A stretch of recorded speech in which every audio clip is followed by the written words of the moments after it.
Olá, turma. Seja bem-vindo a mais uma aula da disciplina de estrutura de dados. Hoje nós vamos estudar como salvar e como mostrar registros structs dentro de arquivos utilizando a linguagem C++. Nas aulas anteriores, na aula anterior, né, nós aprendemos como abrir e fechar um arquivo, mas não aprendemos como fazer persistência de dados nesse arquivo, que é o quê? Salvar dados dentro desse arquivo e mostrar, que é o que a gente vai ver essa aula, e ao final da aula tem um exercício que vai dar continuidade ao exercício, se eu não me engano, da aula 3, que foi exercício de structs. Como que a gente faz para salvar um registro, pessoal? Para gravar um registro, nós vamos utilizar a função fwrite, da biblioteca cstdio. A função fwrite, ela tem mais parâmetros do que a função fopen e também da função fclose. Basicamente são 4 parâmetros. Primeiro é o registro. O que é o registro? É struct. É a estrutura eu quero gravar dentro desse arquivo. Segundo é o tamanho dessa estrutura em bytes, lembrando que nós estamos fazendo persistência dos registros em arquivos binários. Então eu preciso passar qual que é o tamanho desse registro em bytes. O terceiro parâmetro é a quantidade, ou seja, quantos registros eu estou salvando. Se eu estiver salvando um registro simples, é 1. Se eu estiver salvando um conjunto de registros, é a quantidade de posições do vetor ou da matriz, por exemplo. E o quarto e último parâmetro é o arquivo, onde eu vou salvar. Lembrando que esse arquivo é um ponteiro de um arquivo que foi aberto lá na memória, utilizando a função fopen. Algumas observações aqui. O registro. Esse registro, como eu já falei, ele é um struct, ele é uma variável heterogênea, que é a struct, registro, que a gente já viu nas aulas anteriores. Se eu estou salvando um registro apenas dentro do arquivo, essa dica aqui é importantíssima, pessoal. Vocês precisam colocar o caractere E comercial antes do nome do registro. E vai ser aqui, ó. Para que serve isso? Para indicar que eu estou salvando não é diretamente um dado, mas um endereço de memória. Porque esse registro aqui, quando a gente cria variáveis, a gente dá um nome para ela, e esse nome é o que identifica ela lá na memória RAM. Então, todas as vezes, por exemplo, eu crio uma variável nome. Todas as vezes que eu peço para escrever nome na tela, ele vai lá na memória, identifica onde que nome está salvo e mostra ele para mim na tela. Da mesma forma é um registro. Quando eu coloco o E comercial, significa que eu estou passando um endereço que está na memória. Então, olha só. Quando eu abro um arquivo, ele é carregado para a memória. Eu abri um arquivo no modo WB. Ele criou um novo arquivo em disco e carregou ele para a memória, ou seja, abriu. Quando eu defino um struct, por exemplo, cliente, passo o nome do cliente, os dados bancários, onde que eu estou guardando isso? Né? Eu recebo primeiro lá do usuário e guardo isso em algum lugar. Onde? Na memória RAM. Então eu tenho a struct que eu quero salvar no arquivo e o arquivo ambos na memória RAM. Quando é um registro só, um struct só, eu tenho que informar esse E comercial para indicar que é um ponteiro para uma struct na memória.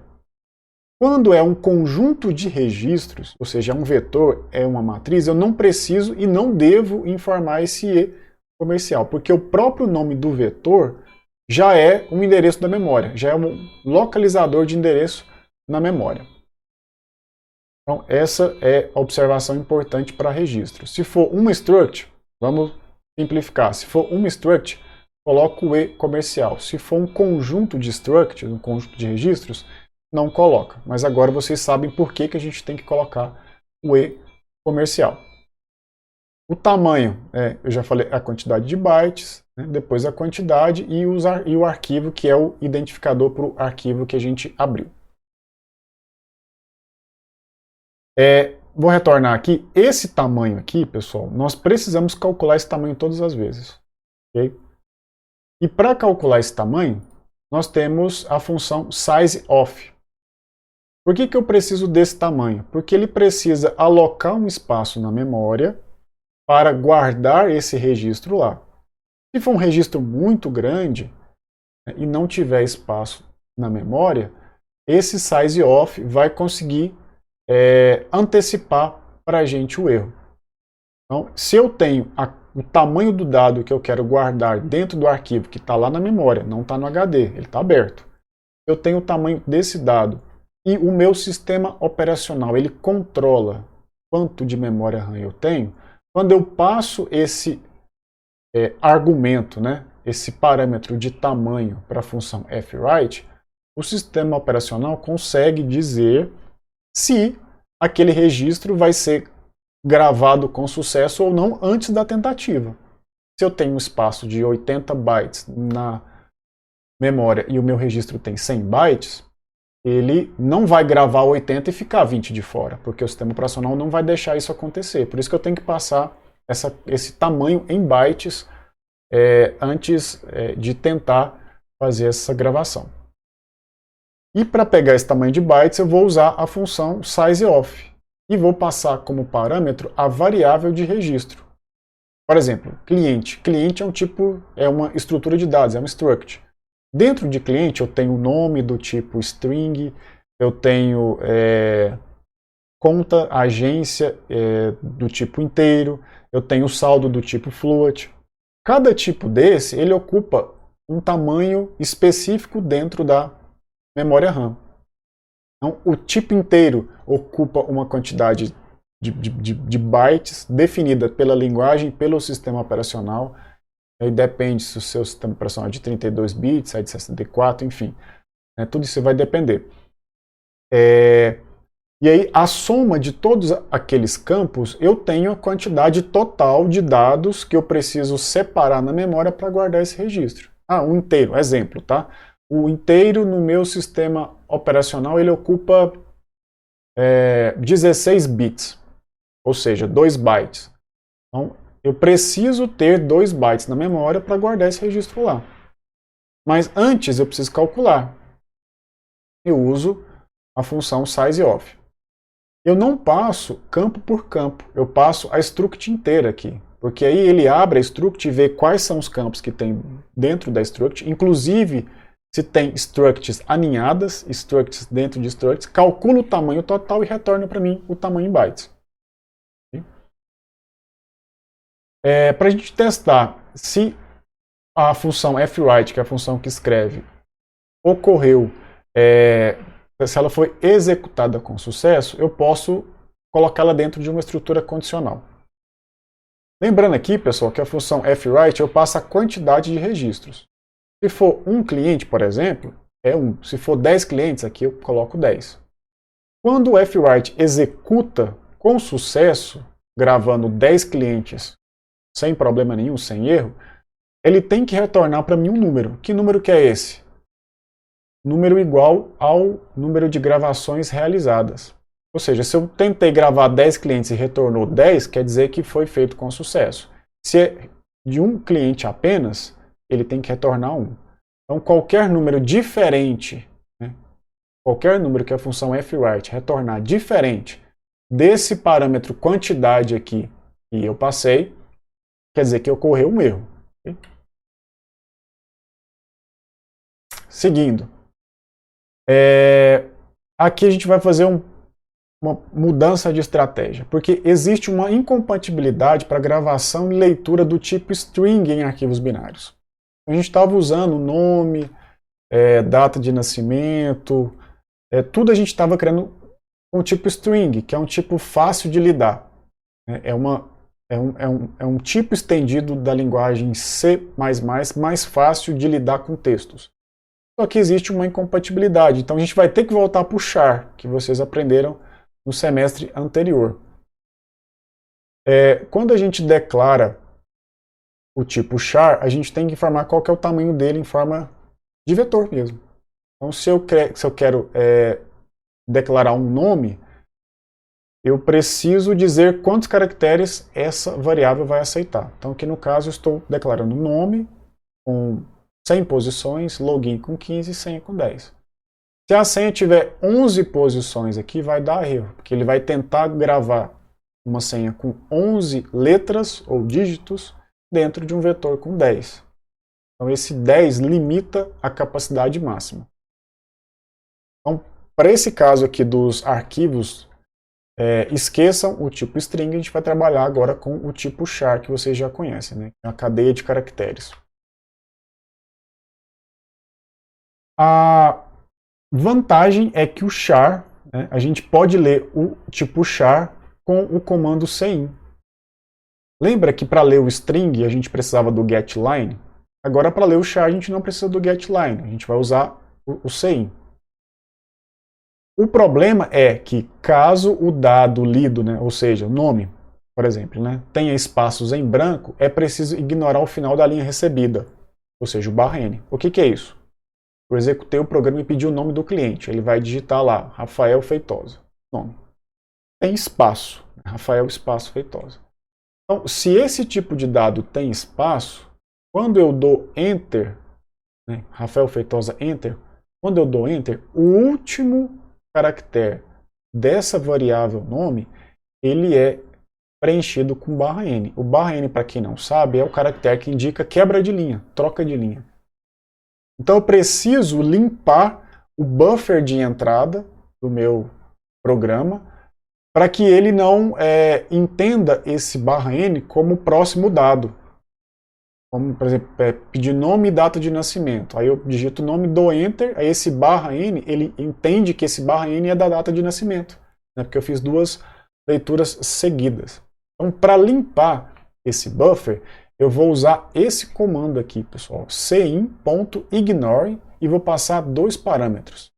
Numeric underline limits, string size, max.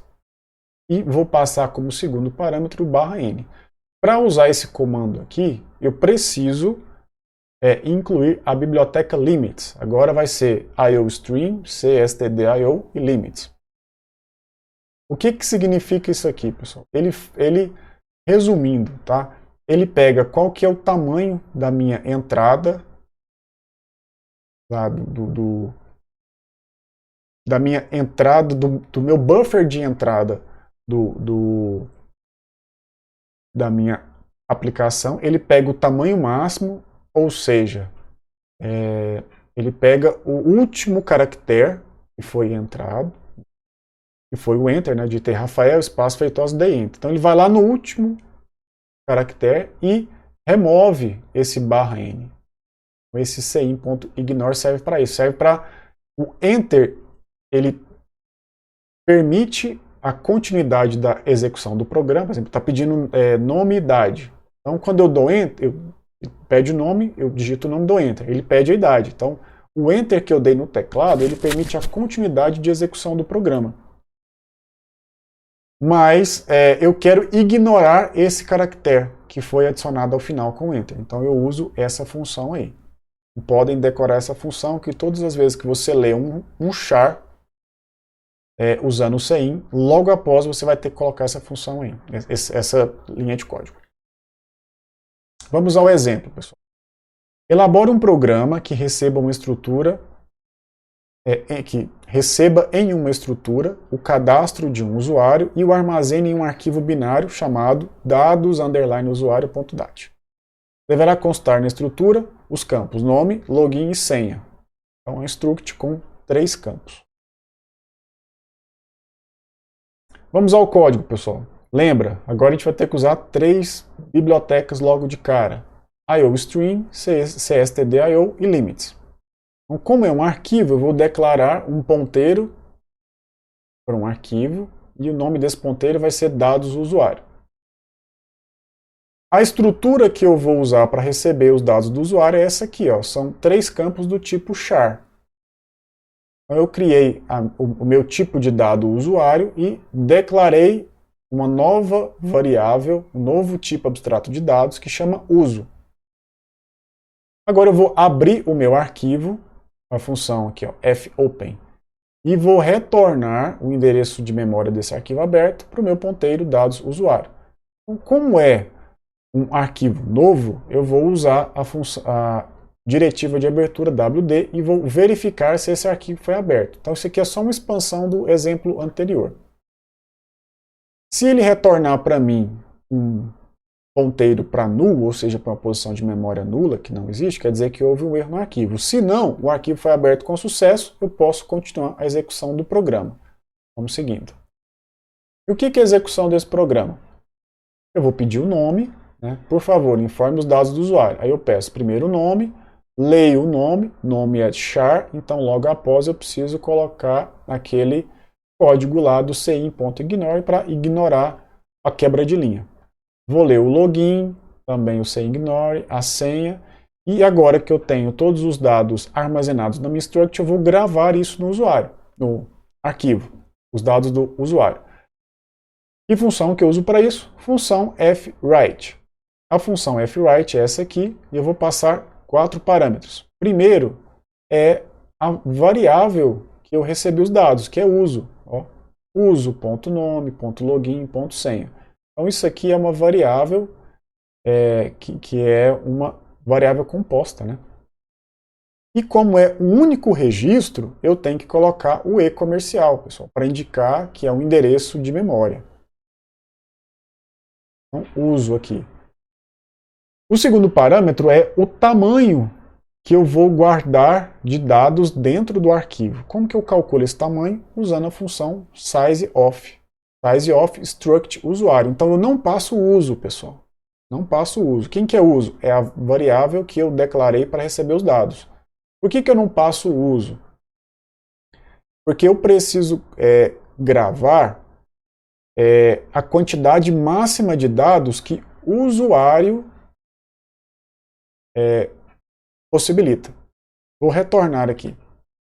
O usuário, ele permite que eu coloque até 100 caracteres em nome, 20 em login e 10 em senha.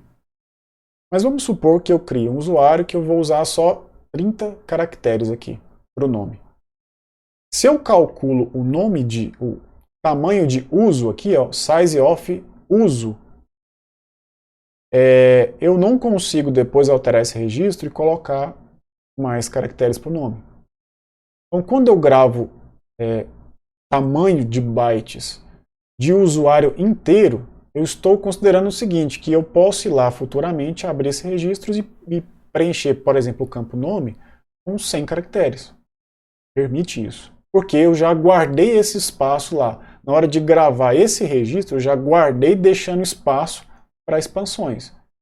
E que expansão que é essa? Até quando a struct usuário permite, que é 3 campos, o campo nome com 100 caracteres, o campo login com 20 e o campo senha com 10.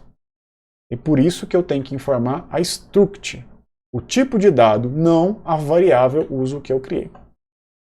Como é um usuário só, a gente colocou o e comercial aqui, a quantidade de registro que eu vou gravar é 1. E o quarto e último parâmetro da função fwrite é o ponteiro para o arquivo que eu estou salvando, que é dados do usuário que a gente abriu lá com a função fopen. Então, eu faço uma verificação desse fwrite. Então, eu executo esse fwrite dentro do if. Aí eu posso fazer isso. Então, if fwrite igual a 1, ou seja, se ele gravar um usuário, quer dizer que retornou com sucesso. Esse número aqui, lembrando, tem que ser igual a essa quantidade aqui da função fwrite para caracterizar sucesso. Se for igual, quer dizer que houve sucesso, e aí eu mostro registro gravado com sucesso, cin.get para parar a execução do programa. Se não, ou seja, se retornar qualquer outro número diferente desse, se não, vamos continuar, erro ao gravar o registro, cin.get, para ele não encerrar a execução. E aqui eu fecho o bloco do meu if, que tem o fwrite. Aqui, na linha 34, eu fecho o bloco do else, tá? que é o else que verifica que não houve erro na hora de abrir o arquivo. Aí eu fecho o arquivo aqui embaixo com fclose, passando o ponteiro do arquivo e encerro o meu bloco main aqui embaixo. E aí, pessoal? O que esse if faz? Ele tem a capacidade de já executar a função aqui, ele já executa fwrite e já verifica se é igual a 1. Poderia fazer diferente? Sim. Poderia executar fwrite aqui acima da linha do if e gravar o retorno dele. E dentro do if verificar se o retorno do fwrite é igual a 1. Mas eu fiz tudo em uma linha só, o que é permitido. E como é que a gente faz para mostrar os registros? Até agora a gente gravou, né? Para a gente mostrar, a gente tem que abrir esse arquivo no modo leitura, tá? E ler o registro usando a função fread. A função fread também exige 4 parâmetros. O primeiro parâmetro é o parâmetro registro. Lá na função fwrite eu passava o registro que eu quero gravar. Aqui na função fread eu vou passar o registro que vai receber os dados que vêm do arquivo. Isso mesmo, eu tenho que ler os dados e gravar no arquivo com fwrite, e quando eu leio do arquivo e volto para o programa, eu preciso ter uma struct para receber esses dados que vêm do arquivo. E a struct que recebe esses dados que vêm do arquivo tem que ser igual. O tamanho desse registro, a quantidade de registros que eu estou lendo e o arquivo de onde ele vai ler isso. Então é bem parecido com a função fwrite. Então segue os mesmos casos, né?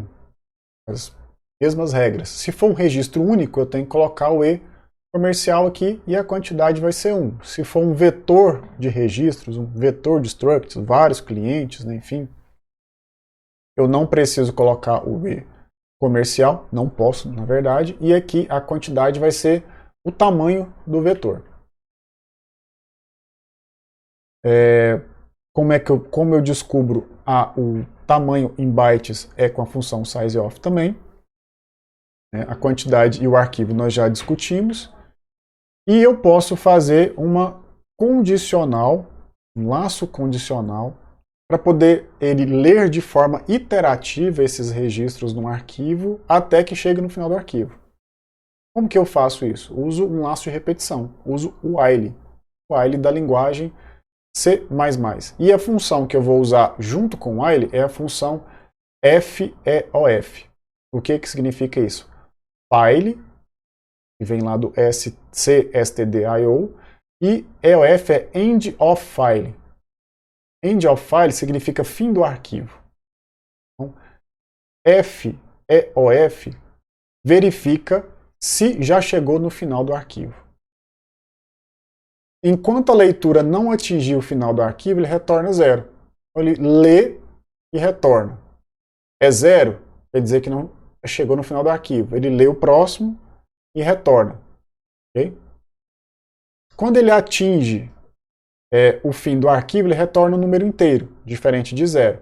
E para a gente usar essa função FEOF, a gente vai usar dessa forma aqui. Ó. A sintaxe é essa. While not FEOF, e eu vou passar o ponteiro do arquivo. E aqui eu tenho os comandos de leitura dele, dentro desse bloco.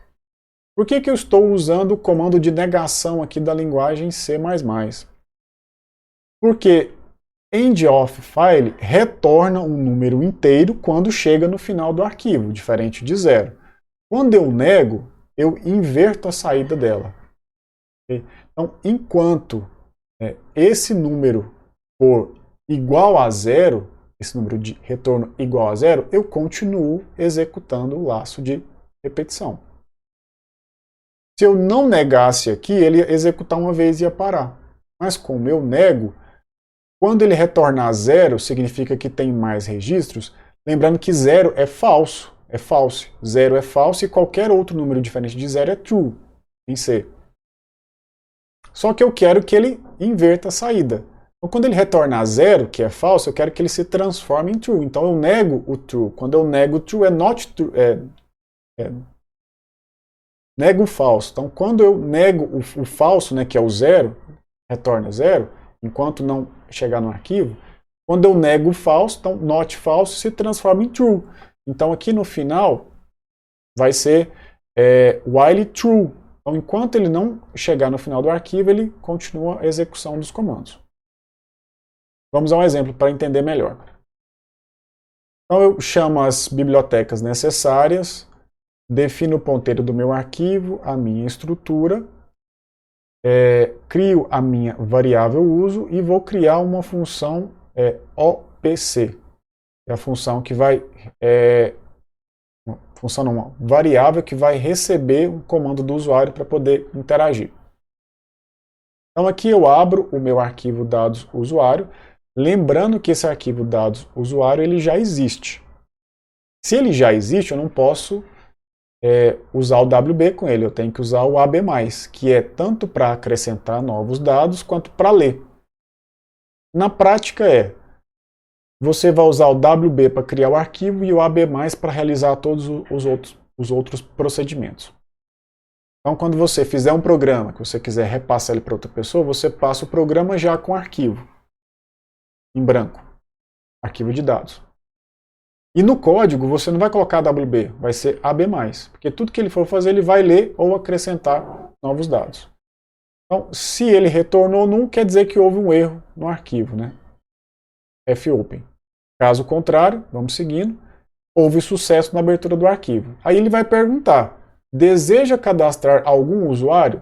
S para sim e N para não. É aí que ele vai ler a variável OPC.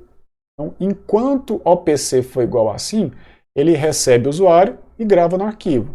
Respondeu sim para essa pergunta, recebe o usuário, grava no arquivo. Então, enquanto essa opção for igual a S de sim, ele vai pedir o nome, o login e a senha. Feito isso, ele vai tentar gravar esse registro lá no arquivo aberto com fwrite, coisa que a gente já fez no exemplo passado. Então, se ele conseguir gravar esse arquivo, esse registro lá no arquivo, ou seja, se retornar para um usuário que você está cadastrando, quer dizer que houve sucesso no registro.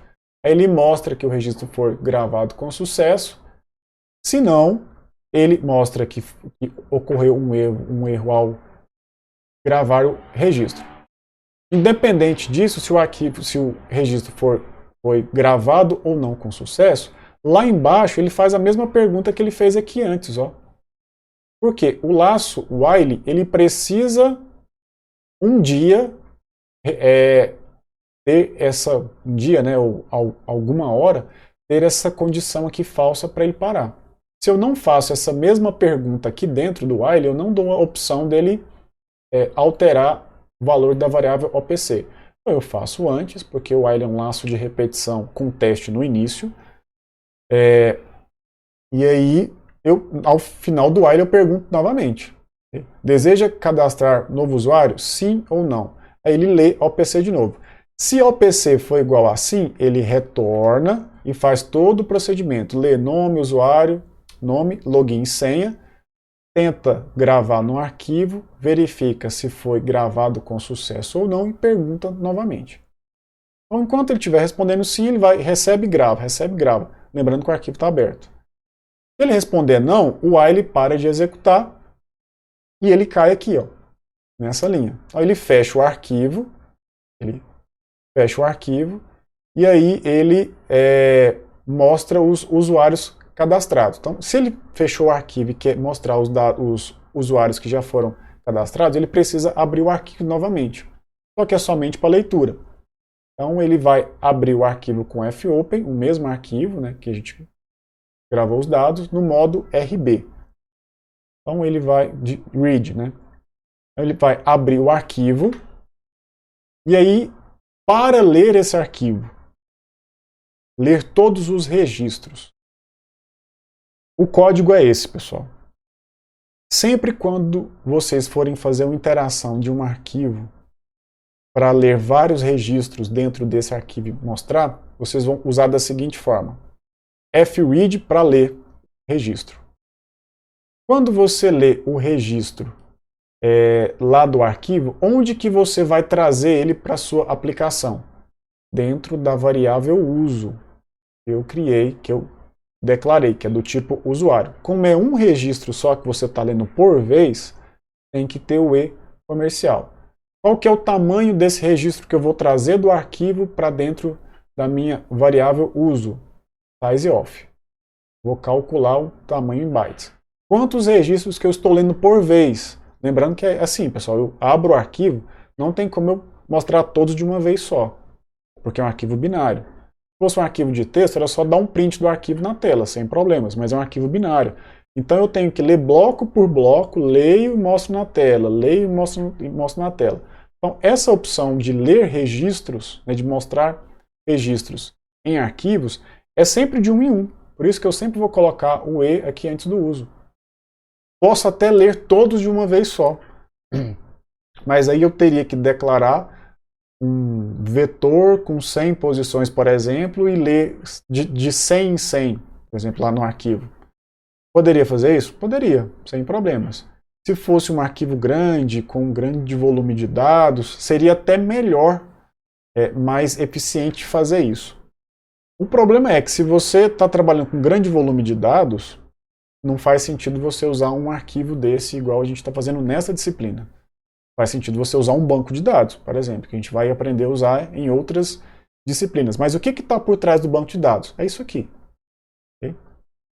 Não é exatamente esse código, tá? Mas isso aqui é uma abstração, é um exemplo do que acontece por trás de um banco de dados. Então, nesse caso aqui nosso, a gente vai ler de um por um. Até porque a gente não sabe quantos registros tem no arquivo. Lá eu declaro um vetor com 100 posições de usuário para ler 100 de uma vez, mas lá só tem 3. Vai ficar desperdiçado essa alocação de memória, né? Então eu vou ler um por um. Vai ser um pouco mais demorada a leitura, mas eu não vou gastar memória RAM de forma desnecessária. Então eu leio esse usuário lá do meu arquivo, né, esse bloco de bytes lá do meu arquivo e coloco dentro de uso. E aí, quando eu faço a leitura, pode ser que não tenha nenhum registro lá. Se eu faço a leitura com fread sem registro nenhum, ele não vai ler nada e vai indicar que chegou no final do arquivo. Aí eu faço o teste do FEOF dentro do while aqui. Se não tem nenhum registro nesse arquivo, ele vai já dar verdadeiro aqui de cara. O end of file já vai dar verdadeiro, ou seja, chegou no final do arquivo. Então deu verdadeiro aqui e eu neguei o verdadeiro, deu falso. Deu falso, ele não executa esse while. Ele já fecha o arquivo e encerra a aplicação. Mas se eu li o arquivo e contém pelo menos um registro, esse file end of file aqui vai dar falso, ou seja, eu não cheguei no final do arquivo ainda. Ele deu falso, eu neguei o falso, ele passou a ser true. Então, se deu true aqui nessa avaliação dessa função, quer dizer que tem um registro para mostrar. Pelo menos um tem.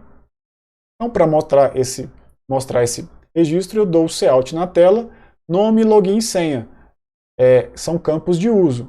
De onde que veio esse uso? Dessa variável aqui que eu informei lá no fread, que é a variável que ficou responsável de receber os dados do arquivo para minha aplicação.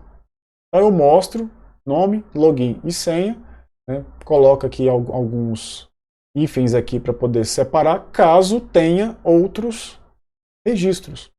Para descobrir se eu tenho outros registros, eu preciso executar esse mesmo código aqui fora do while, aqui dentro do while. Lembrando que o while é uma estrutura de repetição com teste no início. Então eu leio primeiro para poder dar subsídios para ela saber se ela vai continuar executando ou não. Mas todas as vezes no final dela eu preciso também dar subsídios para que ela se interrompa ou continue a executar. Então eu li o primeiro registro, não cheguei no final do arquivo, mostrei ele, aí eu leio de novo. Quando eu leio um registro, ele deixa esse registro para trás e a próxima leitura vai ser daquele ponto do final do primeiro registro para frente. Ele vai tentar ler de novo, ou seja, o segundo registro. Se ele ler o segundo registro e esse segundo registro existir, ele vai fazer o teste aqui, ó. Chegou no final do arquivo? Não, não chegou no final do arquivo. Então, é falso, né? Então, negou o falso, true. Ou seja, ele vai pegar o que ele leu aqui embaixo e armazenou dentro de uso e vai mostrar. E assim sucessivamente, para o terceiro, para o quarto, para o quinto registro. Vamos supor que só tem 5 registros. Ele mostrou o quinto registro aqui do arquivo e ele vai tentar ler o sexto. Quando ele tenta ler o sexto, não tem mais nada no arquivo. Então, quando ele lê aqui, né, esse fread aqui dentro de uso, não vai acontecer nada. Mas como eu li e gravei aqui dentro de dados usuário o que eu estou lendo, não é que eu gravei. Dados usuário é uma referência para eu saber se eu cheguei no final do arquivo ou não. Eu estou manipulando esse ponteiro. Então, como eu li, aliás, tentei ler o sexto registro e ele não existiu, file end of file vai dar true, vai dar verdadeiro, ou seja, eu cheguei no final do arquivo. Como que eu descobri isso? Porque eu tentei ler, fread, eu tentei ler qual arquivo? Dados usuário. Quando eu tentei ler aqui, eu consigo recuperar aqui dentro de file end of file, né, FLF, e o dados usuário já chegou no final. Então, se ele chegou no final, essa função vai dar true. True, quando eu nego, vai dar false. Então, esse while aqui, ele não executa de novo. Ele interrompe a execução, fecha o arquivo e encerra a aplicação. Okay? Então, aqui nós encerramos o exemplo e agora a gente vai dar continuidade no exercício. É o mesmo exercício que foi proposto para vocês lá nas aulas de struct, que a gente não estava usando a persistência, só que agora a gente vai passar a gravar todos os dados dentro de arquivos. Então, a diferença começa aqui embaixo, ó, é a mesma estrutura de dados, só que agora a gente vai dar persistência a ela. A proposta é a seguinte: construa um programa que defina essas estruturas de registros aninhadas, mantendo os dados gravados em um arquivo. Então, o enunciado começa a mudar aqui, ó, mantendo os dados gravados em um arquivo. E vocês vão fazer as mesmas coisas. É claro que vão acrescentar mais algumas opções aqui no menu. E quando a gente terminar esse exercício, nós vamos deixar todas as opções desse menu aqui, ó, funcionais. Tudo isso aqui vai funcionar.